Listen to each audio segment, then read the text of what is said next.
Hello, my friends. This is Chris, so I bring you another edition of the Car Concierge Show, the show that helps you with the buying, selling, maintaining, and repairing of all of your vehicles. On today's show, we're going to touch on some new up-and-coming recalls. Also, we're going to talk about CarShield, one of those automotive warranty companies and their issues. And then we're going to finally talk about the UAW and them deciding that they're going to back Miss Harris in her run for presidency. All right, so starting off, of course, we always talk about recalls on this show. I want you to stay abreast of them because they're very important. And we always talk about EV vehicles. So start off with Tesla. Tesla has come out with another set of recalls for its vehicles. And it's a lot of their vehicles, so let's check it out. Happening right now in the WRL Live Center, Tesla just issued another recall, its 9th recall of the year. This one involves 1.8 million vehicles, and the issue is they've received reports that the hoods on some vehicles were unintentionally popping open. Tesla did its own company investigation. It found the presence of defective hood latch switches. So the recall involves Tesla Model 3 vehicles produced since 2017, all Tesla Model S vehicles manufactured since 2013, as well as other models. And as a fix, the company has released an over-the-air software update. Doesn't make sense. That doesn't make sense. They said that the problem was with the hood latch. Is the hood latch is the problem with the electrical on the hood latch? How would a software update fix a hood latch that's coming loose and allowing the hood to come open? That's fishy to me. I'm sorry. Hood latch is standardly, they're definitely electrical in a lot of these issues, and they're probably definitely electrical in the Tesla, but to think that a software update could fix a hood latch opening and closing is kind of weird to me. But, of course, what do we always talk about on these recalls and these vehicles? Research and development. You know, these Tesla vehicles haven't been on the road long enough for them to realize that these hood latches have problems. So, definitely not a lot of research and development, and definitely not a vehicle that was in research and development long enough to realize this point. And that's what recalls pretty much are, and specifically why there's so many these days. It's because the research and development is a underfunded part of the automotive industry. They don't not desire to spend money making sure things work. They just want to spend money making sure things are fun, new, and inventive. And it's a problem. It's always been a problem. It's always created recalls and situations where customers have to go back to the dealerships to get their vehicles fixed. It's constant, and it's going to be constant.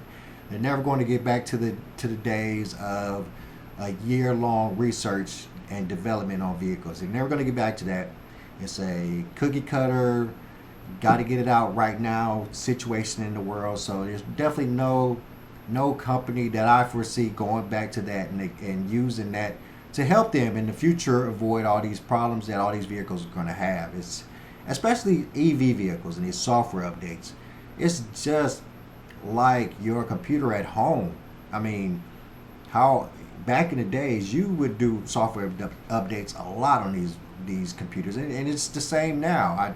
On my editing software, they do a software update pretty much every week.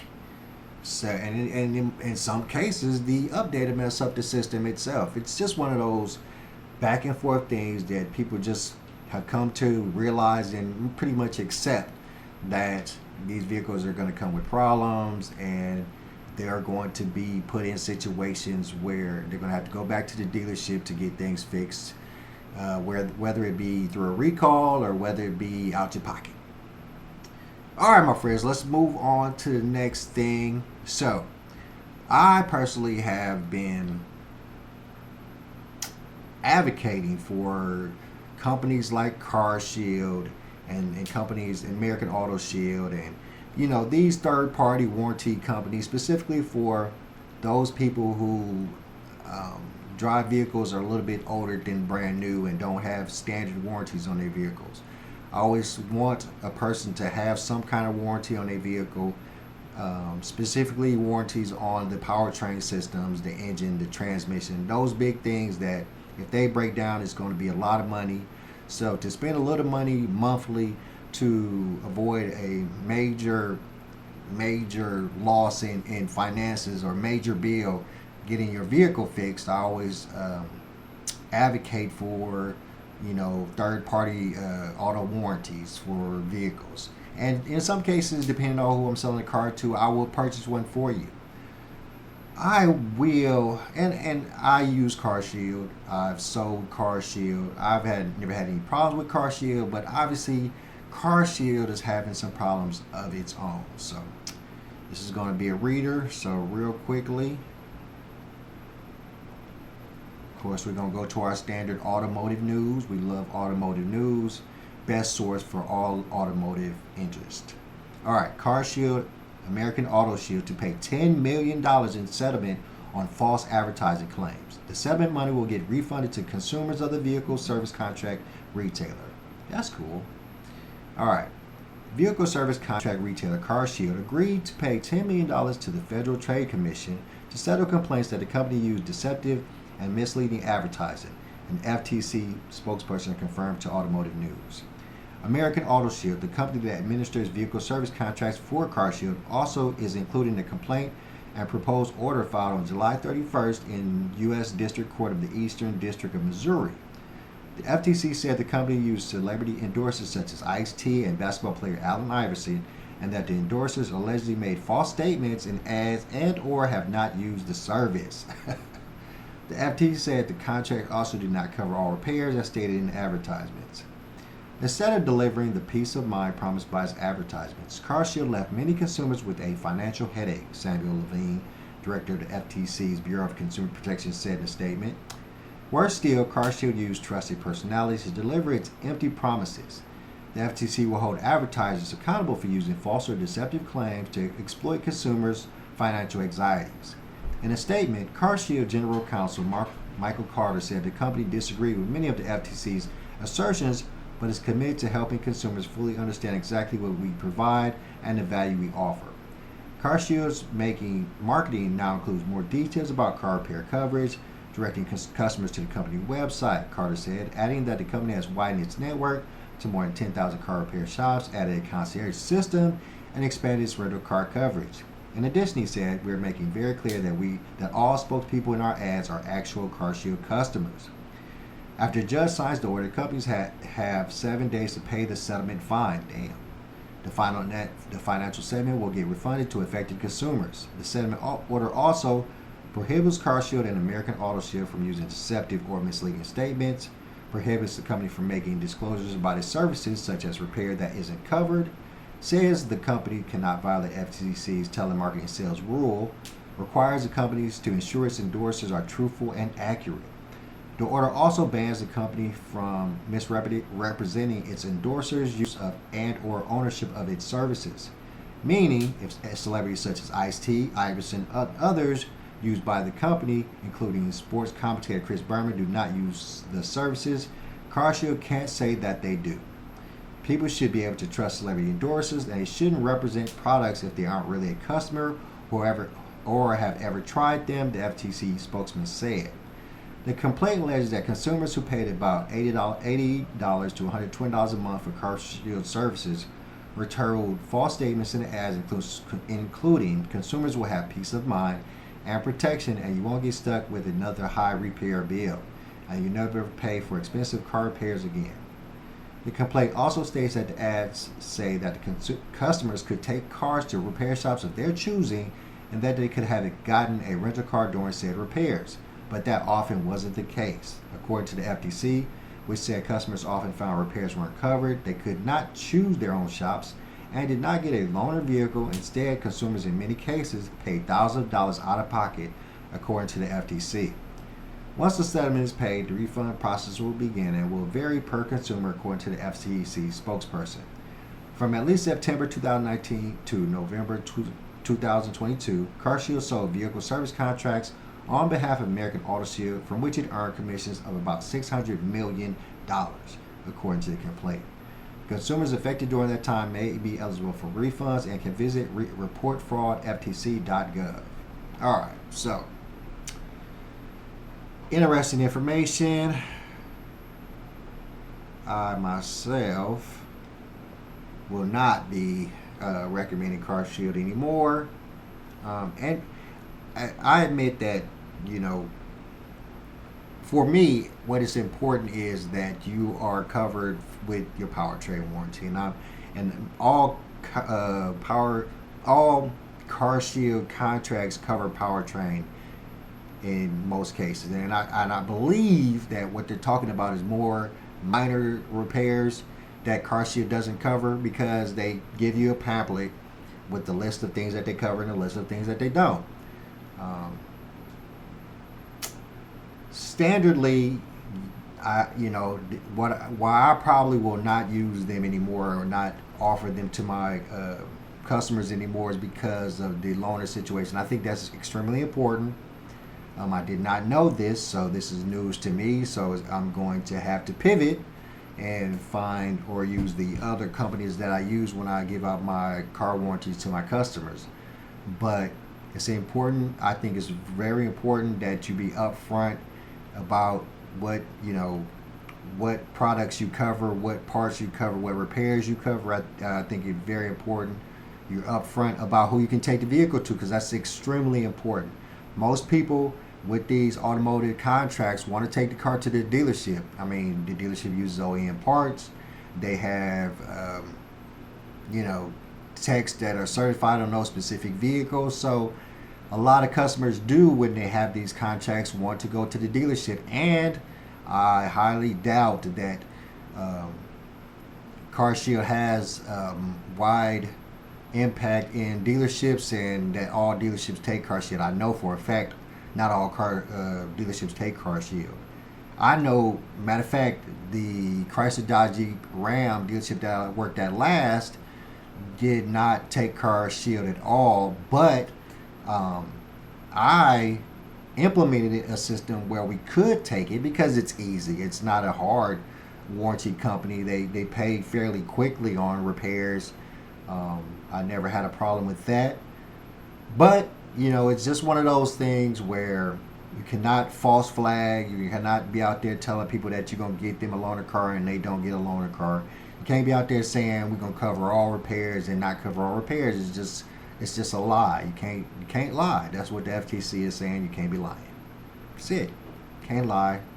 So I'm probably going to pull back from using CarShield. There's a lot of third-party car warranty companies out there, so many to pick from. Some of them are very picky about the mileage and the year of your vehicles. So just do your research, as always. Do your research. Make sure you know the ins and outs of the companies that you're working with, and just try your best not to get gypped.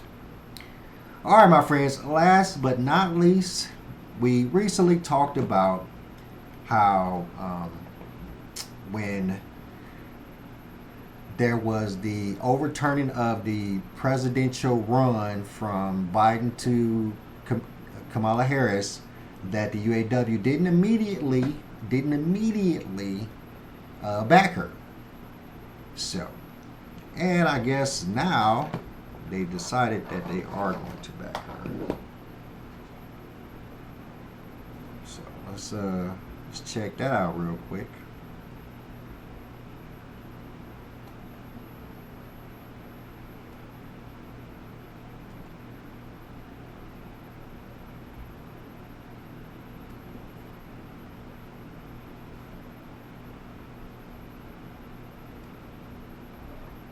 The United Auto Workers on Wednesday endorsed Vice President Kamala Harris.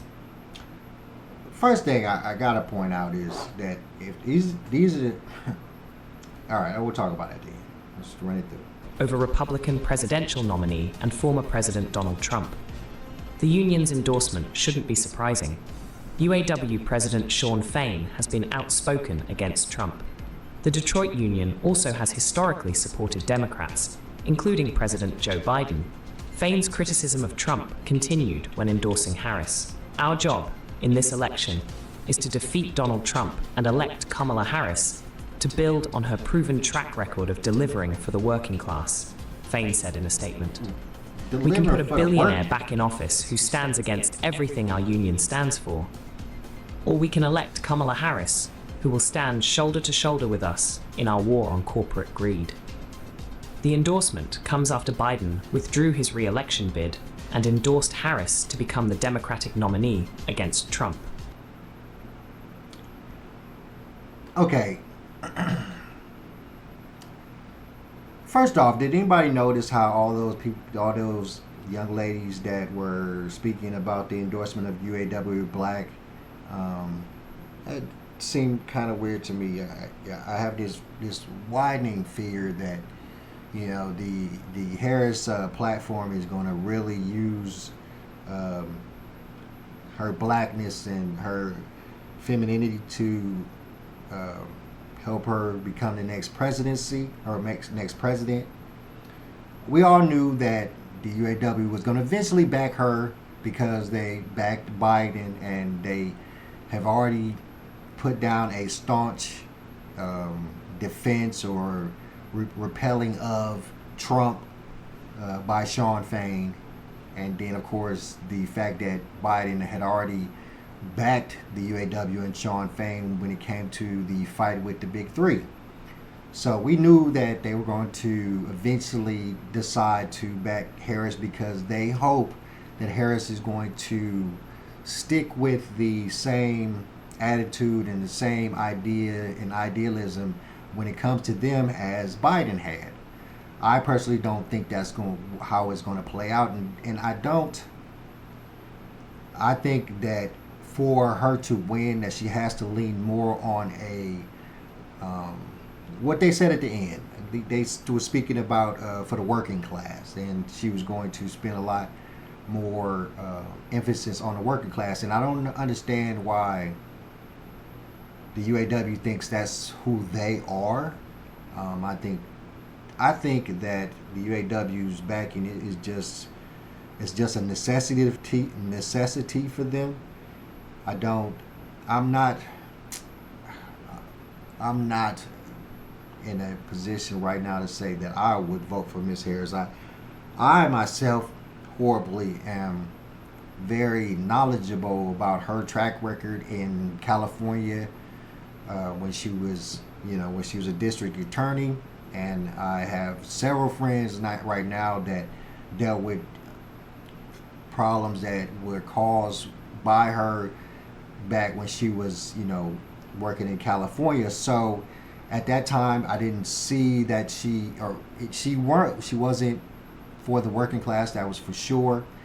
The way that she went about making sure that the working class people had got so much time in prison. And I don't want to turn this into a political thing, but I personally don't. I understand why the UAW is backing her. I don't think that they are going to see the same fervor from her as they did for Biden. I think it's just a thing that they had to do. I don't think that they wanted to do it.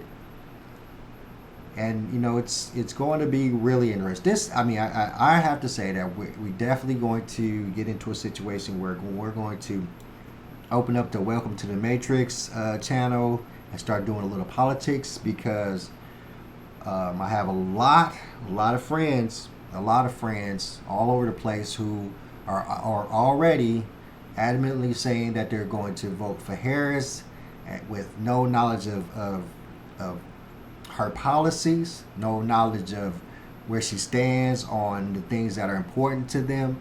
So I really think that it's going to be important for me to do a little bit of politics here and there on the Welcome to the Matrix channel, and then just put it out there. But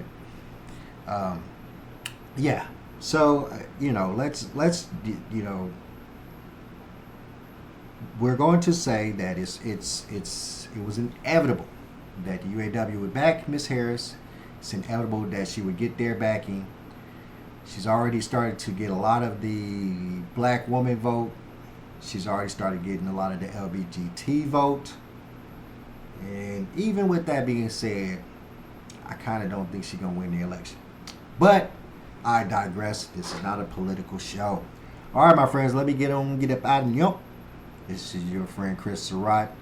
Please like, subscribe, share the video, hit me in the DMs, let me know if there's anything more important I need to talk about. And I'm out. Peace.